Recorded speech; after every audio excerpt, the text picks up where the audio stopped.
So most people assume that Christianity shows up in places like churches, mission trips, maybe even a pastor standing behind a pulpit on Sunday. But many assume business belongs in the real world.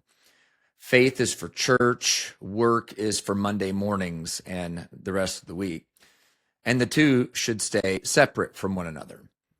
But there's a small town in Iowa that is a global equipment company whose machines are used by farmers and landscapers and contractors and government agencies all across the world.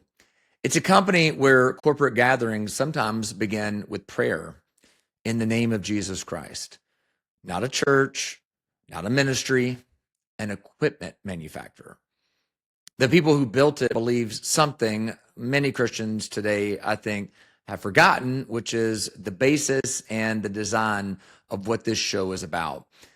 And that's that things like designing machines and building companies, employing thousands of people, solving real world problems can 100% be a part of serving God. They make trenchers, hay balers, horizontal directional drills, not exactly the things that most people think about as Christian work. But what if it is? What if building tools that help people cultivate the earth, feeds communities, employs people, builds infrastructure? What if that is exactly the kind of work that God created human beings to do? Today, we're going to be looking at a company that quietly shows what it looks like when Christians refuse to divide their faith from their work. Welcome to Every Sphere. My name is Eric Reed, and I'm glad you're watching and tuning in. I hope you are subscribed and that you will share this show with other people. This show is built on really a simple but world-changing conviction. And that conviction is that Jesus Christ is not just the Lord of the church. He's the Lord of every sphere of life. And what that means is that Christianity isn't just something that only happens in religious settings. Our faith and our Christian convictions shape how we build businesses. It shapes how we think about leading companies or employing the people around us in our workplaces and hiring people in the community. It's how we solve problems in the real world. And today we're going to be looking at an example of what that could look like. There's a company that I want to look at today named Vermeer. Now, before diving into this, it's important to realize that there are many very well-meaning believers and Christians that have very distorted views about the nature of faith and the business place. And they think things like, faith should be private and you don't talk about faith in the plant or the office. You can believe whatever you want to believe, just don't take that into the workplace. Your religious convictions belong in the church, but business practices and your business philosophy, that's for the marketplace. And companies in this paradigm, the idea of business or a company, it exists to just maximize profits. And that's really all it's for. Make some money, take care of your family, cut costs, increase your margins, deliver returns for people, whether it be a stock return or a return on investments that are made. But, historically, many Christian business leaders and just Christians in general saw business very differently. They actually saw that work itself was a part of God's design. And so they built companies and they saw it as a form of stewardship, and they saw it as a form of one of the reasons why God made human beings. And that employing people was a responsibility before God, and how you treated those employees and what kind of tools you made could actually serve the world and make life better for people and be an act of loving your neighbor. So many Christians today unknowingly have absorbed a very different mindset than that. And that mindset really separates spiritual things from the physical. And we looked at this in the very first episode 001. What we looked at was the idea of Gnosticism that separates faith from work and spiritual life from the physical world or the things of earth. And this Gnosticism is dangerous because while it doesn't have some of the early first century, second century versions of it saying Jesus wasn't really a man, it still quietly shapes how a lot of Christians think today. And so it manifests itself in things like there are Christians who think prayer is a spiritual practice and going to church is a spiritual practice. But engineering has nothing to do with spirituality or the things that God cares about, or manufacturing or running a business. That's just business. That's just things that we have to do in the world. But the Bible tells a very different story than that. From the very beginning, the Bible presents work as a part of God's design. Genesis tells us that God creates human beings in his image, and he gives them the task of being fruitful and multiplying, filling the earth and subduing it and taking dominion, exercising dominion, which means cultivating that earth and that world and all the things that God made, creating new things and innovating and designing tools and solving problems and organizing society. All of those things were part of the original mandate.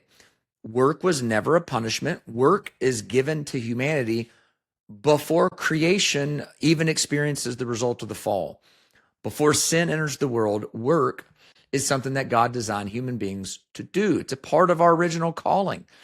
And the New Testament also makes it very clear to us in Colossians that everything in the world, everything is through Christ, it is for Christ, and in Christ holds together. And so what that means is that Jesus is not simply the Lord over salvation, he's the Lord over creation itself. And watch, and if the Lord is over all of creation, then that means he's the Lord over agriculture, he's the Lord over manufacturing, he's the Lord over engineering, he's the Lord over infrastructure, he's the Lord over industries. All of it belongs to him. Abraham Kuyper reminds us there's not a square inch in all of human domain that Jesus doesn't cry out, mine. So here's what that means. It means that as Christians, we are building things, and we are building things that serve people. We're building things that improve the world. And by doing that, we are participating in something that God designed for us to do from the beginning. We're not doing something separate from God's interest or concerns. And that's what brings us today to this conversation about a small town in Iowa and about a man by the name of Gary Vermeer. Gary Vermeer, if you have not heard of him, was born in this Dutch settled town called Pella, Iowa. Some of you may be familiar with the name Pella because you've heard of Pella windows. It's in this little town that Pella Windows, a major company and manufacturer for windows in the country, exists. But there's also another company that exists there, and it's called Vermeer Manufacturing Company. It's named after its founder, Gary Vermeer. He was born in Pella, Iowa in 1918, and he was a part of a faith tradition in a church known as the Christian Reformed Church. Now, this is what's really interesting. The website of the Christian Reformed Church outlines some of their doctrinal views, and there's something that really caught my eye about one of their particular doctrinal statements. Let me read this to you because it pertains to exactly what we look at on this show. This is what it says: avoiding any division between sacred and secular, we encourage endeavors in any sphere of human activity: art, media, publishing, law, education, labor relations, caregiving, agriculture, business, social justice, and politics. So it's from out of this faith tradition that Gary Vermeer not only comes to faith, but goes into farming. He farmed like his father that was before him, but he wasn't just a farmer. He liked to tinker. He liked to play around with stuff. He liked to tinker with parts and with equipment and to play with things to see if he could make and invent things. And when he was 25, he invented the wagon hoist. And what the wagon hoist did is it made it easier to unload corn, and it catapulted Gary not into farming, but into manufacturing. Other farmers in the area wanted a machine and a hoist like Gary had made. And so Gary began to make these. He devised a way that saved farmers excruciating labor. And what led to this was his own need to solve a problem. And then as he solved that problem, he realized that it solved other people's problems seeking to do the same thing, which is eventually what led to the starting of a company, because that's what companies do. Companies look to create products or services that solve people's problems. And in 1971, Gary stepped up his inventions. He not only starts Vermeer and has this wagon hoist, but then in 1971, he released an invention that would revolutionize the agricultural industry, and that was the hay baler. For thousands of years, harvesting hay was brutal work, difficult work. Farmers had to cut hay, they had to rake it into rows, they had to bale it, they had to manually stack it and move those bales. And it took crews. It took crews of people, long hours, lots of effort and labor to do this. What Gary Vermeer believed is that there had to be a better way. And so he and his team started experimenting with a radical idea. And that was the idea of, what if we could make a machine that would do the work of taking this hay that had been cut, that would roll it into large round bales automatically, that would collect it, that would roll it, that would make it easier to transport and to move around.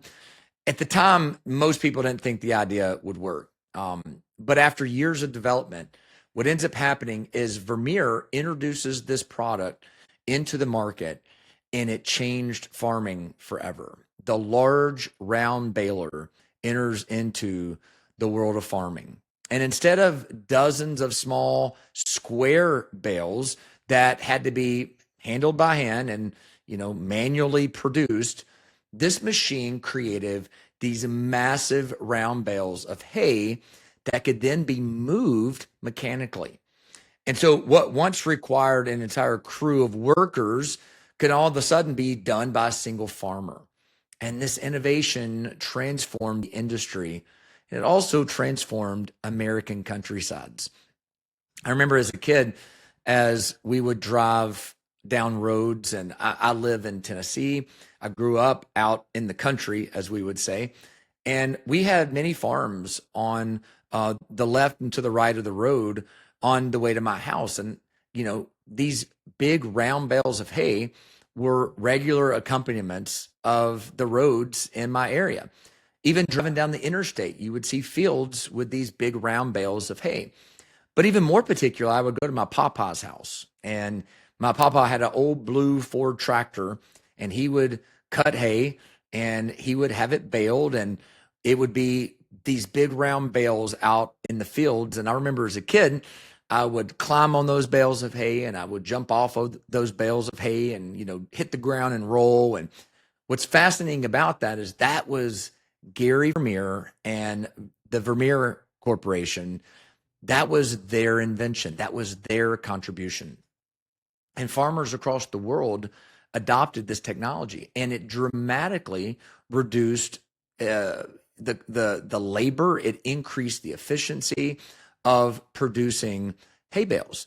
And this significant invention goes, beyond engineering, because it reminds you that in the world of business, you are solving problems, and there's all kinds of problems in our world that need to be solved. And when human beings use their minds and their intellect and their creativity, and they start innovating to solve those problems, what comes from that are products and services and business ideas and all sorts of new inventions.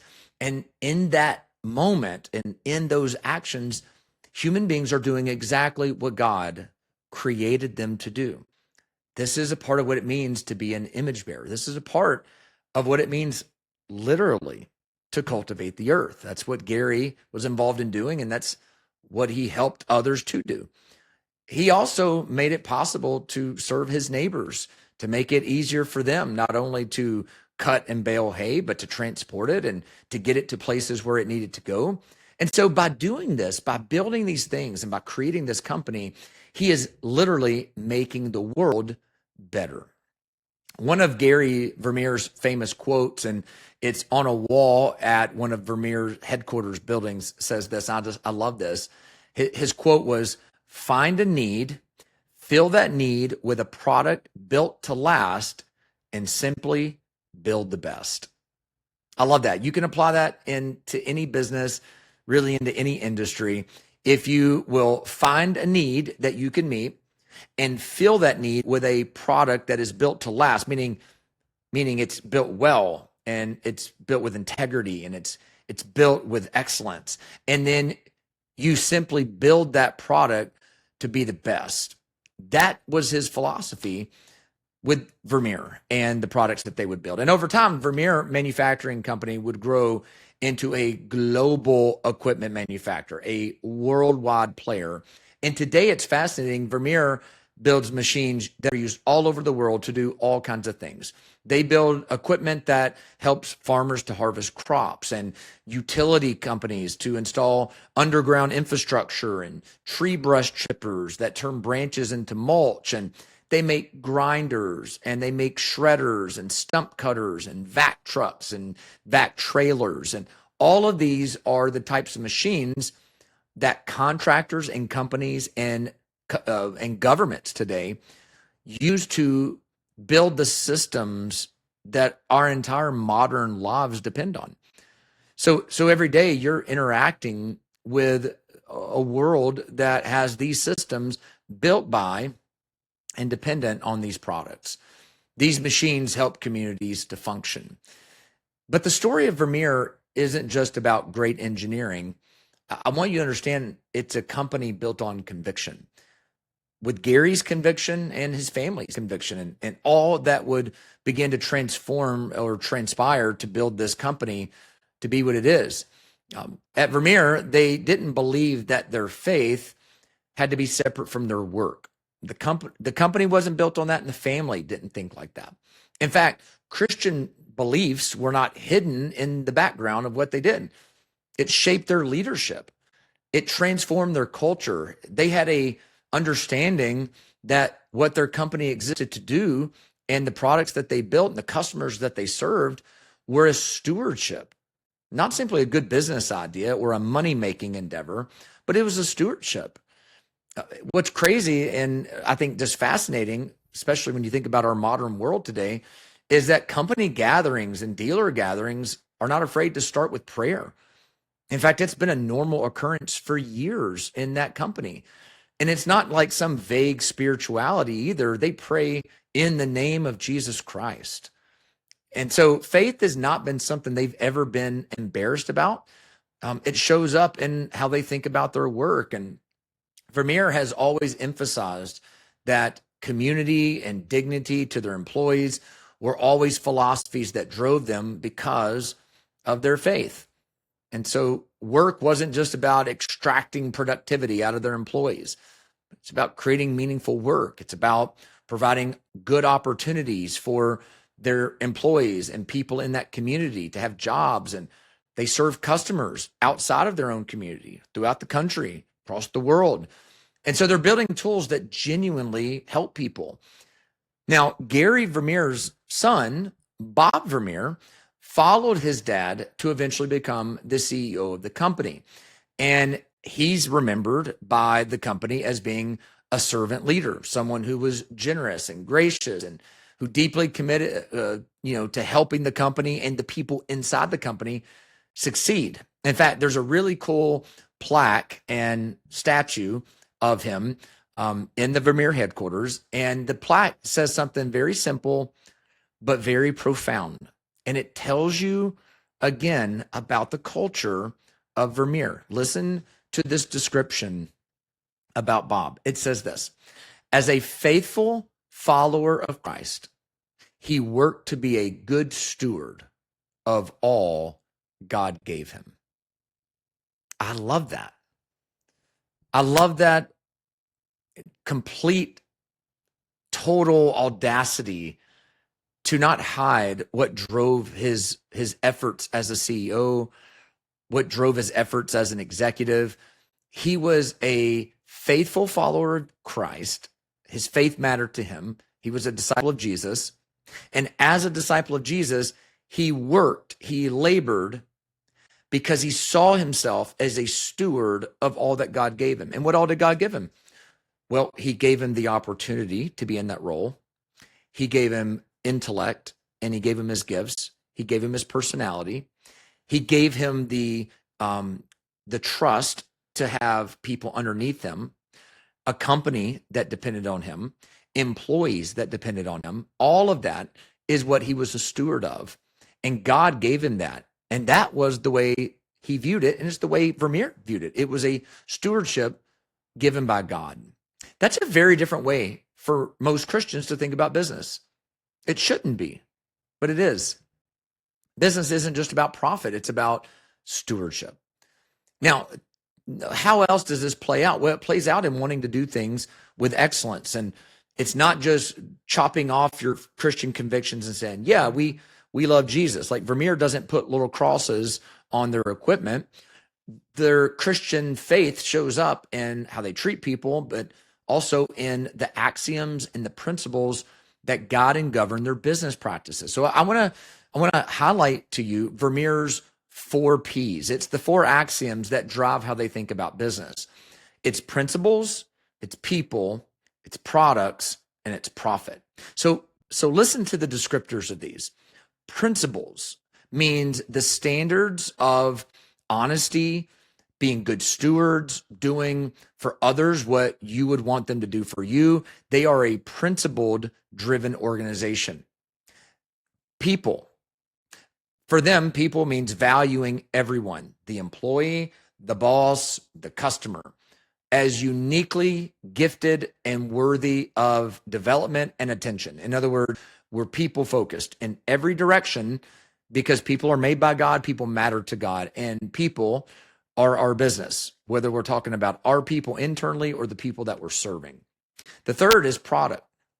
Product means the productive quality of the things that we're making, the goods that we're providing, that they'll make a difference in the world. In other words, we're making products that matter because they serve people and they serve the problems that those people are dealing with. And then the fourth one is profit. And again, companies exist to make profit, right? I mean, if the business isn't profitable, then it can't serve, the employees. It can't serve the community.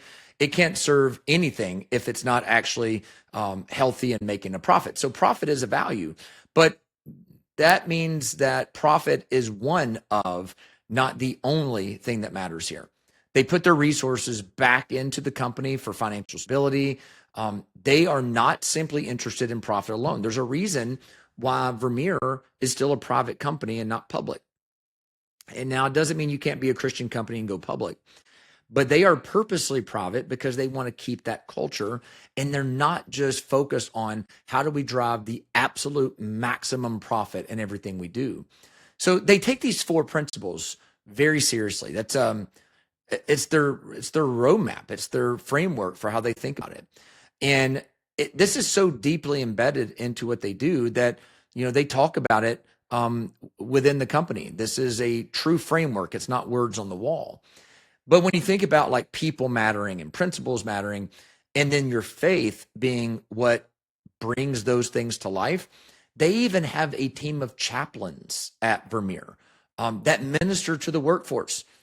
And those chaplains have grown in number over the years as the company has grown. So it's not like a token idea. They've actually keep scaling the number of chaplains and the work they do. So they build relationships and they counsel people and they provide wisdom to employees concerning decisions that they're making or career moves. And they're just available, right? When things happen in their families, they're there. And they're not trying to be a replacement to churches and to pastors, but they just take serious their job as a company to take care of people. So Gary Vermeer led the company from its founding until 1989. But in addition to leading a company, this was not the only focus of Gary's life. He also was a charter member of two churches, of Calvary Christian Reformed Church there in Pella, Iowa, and also Faith Christian Reformed Church in Pella, Iowa, where he both served as an elder there and as a youth leader. Gary and his family gave lots of money to charity, to things like disaster relief organizations, building hospitals, schools, lots of scholarships at many different schools, and many different faith organizations as well. Now, Gary passed away when he was 90 years old in the year 2009. In 1989, his son Bob becomes the CEO. So in 1989, Bob, who I read out the plaque that described his faith and the stewardship of his gifts, he becomes the CEO. And then eventually his sister Mary also begins in that role as a co-CEO in 2003. And so Mary eventually becomes the CEO by herself from 2003 until 2015.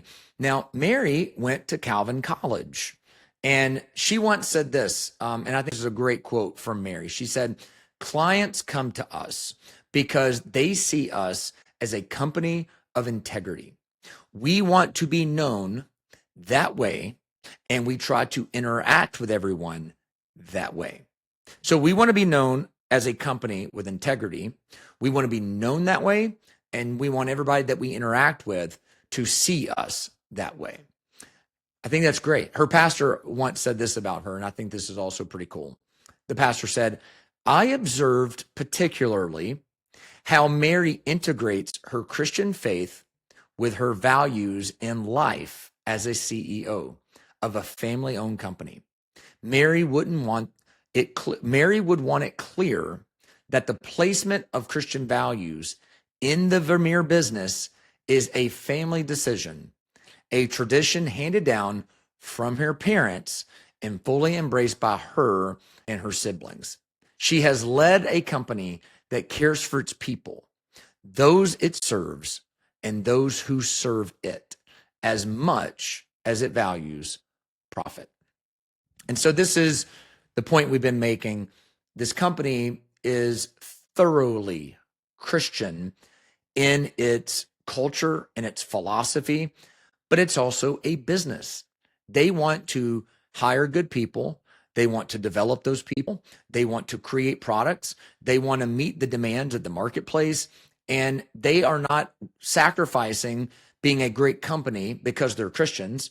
And they're not sacrificing being Christians because they want to be a great company. And now Mary's son, Jason, is the CEO. He became the CEO in 2015. He leads the company today. And again, he continues right in the same tradition of his mother, of his uncle, and his grandfather. Now, I personally had the opportunity to go to the headquarters of Vermeer. I've had the opportunity to be around their leadership. I have been in settings with their dealers and the leaders of those dealerships. And what has struck me and stood out to me so significantly is that their faith isn't hidden, but it's also not performative. They're not going out of their way to try to, be cheesy Christian or, read a bunch of Bible verses to say, "See, look, we're Christian," but it's simply just who they are. It's who they are. I've watched them pray at gatherings. I've watched the integrity in which they approach whether or not they're going to lay everybody off during a recession or try to hang on to people. Truly, they are an incredible company. And they have done this in a culture where faith is not always celebrated, and yet they've never been embarrassed that faith is central to how they see the purpose of their company operating. This is a vision, by the way, that so many Christians have lost over the years. Work is not spiritually neutral. Work is a part of our callings as image bearers, and it's a gift. It's a blessing to work, and it's awesome to be able to do things like design machines that help people and help farmers feed the world and help companies build jobs that that matter and give people dignity and labor. And they're creating products that are solving real problems that matter in the world. And all of it can be done to the glory of God. As 1 Corinthians 10:31 says, whether you eat or drink or whatever you do all to the glory of God. And that includes running businesses. It includes engineering great tools and working on an assembly line and putting together the hoses and the fittings and all the pieces and the parts that make up this big, heavy equipment that's doing this incredible work in the world. And whether you're painting that equipment or putting tracks on it, any part of it, whether you're building an institution that's going to last to your children and to your grandchildren, every sphere of life matters to God. Every sphere belongs to God. So here's the question for us as Christians. Have we unknowingly shrunk our faith to being way smaller than the things that we just talked about? Have we actually accepted the idea that Christianity only belongs in the church, or to our quiet times, or to a Bible study group? Because if Jesus is truly the Lord over all of life, over every sphere, if there's not one square inch that he doesn't declare mine, then that means it affects our work, how we lead, the companies we build, the customers, and the way that we serve them. It means how we treat employees is also determined by that faith. Christians don't have to retreat from all the different spheres of life. In fact, we ought to lean into them. We ought to innovate and lead out and be the ones who are creative and innovating and leading the way in what it looks like to do these faithfully. We ought to build faithfully and create faithfully and serve and lead faithfully. Coram Deo, all before the face of God. For many Christians, faith lives in a very, very small box. It's checked on Sunday mornings, and we go and we give our time to God and we worship, and maybe a little bit of quiet time in the mornings, maybe some Christian radio on our way to work, whatever it might be, a prayer before your meal. But when it comes to the rest of life, building businesses and creating technology and innovating new products, or maybe even art or wealth building or culture, we assume those things are things that really don't matter as much. And it's just not right. It's not biblical. It's not theologically accurate. We don't have a different set of rules to operate businesses by. Faith isn't just for our spiritual well-beings. It's for all of life, every single sphere. And so we don't want to live that divide anymore. We were never supposed to live it. Jesus didn't come to be the Lord of the religious life. He's the Lord of everything. And so the Bible reminds us that everything is his. It all belongs to him. And my hope and my prayer with this show and this channel is that by continuing to show the stories of Christians who believe this and how they're believing it played out in how they made things and built things that mattered, and how they approached work and wealth building and family building and everything in between, we ourselves are more informed about how to do that in our own lives. And so if this is enjoyable to you, please subscribe, share it with others. Make this something that you pass on to help others to learn how to think rightly about what the Bible teaches about these things. I appreciate you watching Every Sphere. Until next time, Christ Jesus is Lord over it all. So live like it.